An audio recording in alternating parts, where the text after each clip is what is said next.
Pagkatapos natin na stop muna tayo dyan. Kasi nanonood ako ng KMJS. So, kasi kahapon, di ako nanood. So, it's time na to cook my ulam. Ayun siya. Ayan. So, and later on, after siguro maglilinis ako ng fridge kasi malangsa na. Lalo na guys, pagka may isda. Nako. Kaya, ayan yung ulam kit. So, hindi na ko sa taas if naka-video. Kasi lost ko yung talagang nakalimutan ko. So, nasa guys. Ayan. So, ito na. So, ito. Dasa natin. Kasi natin mga kahalian. So, ganun lang everyday routine ko. Pag-agising sa umaga, ganun. Ako may lista guys. So, ayan. Tapos na. So, ito na. Tapos, nalagyan natin ng pampalasa. Kasi supposedly, again, dapat isting ko ito. Kaso, kapag naman si Kuya, wait lang guys.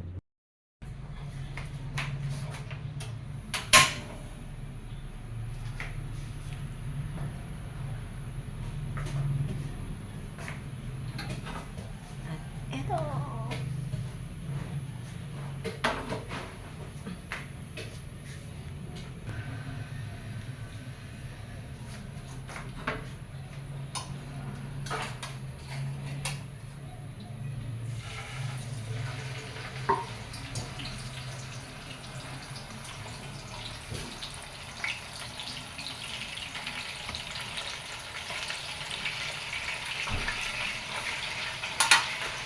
Pa natin.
Balik rin na natin guys.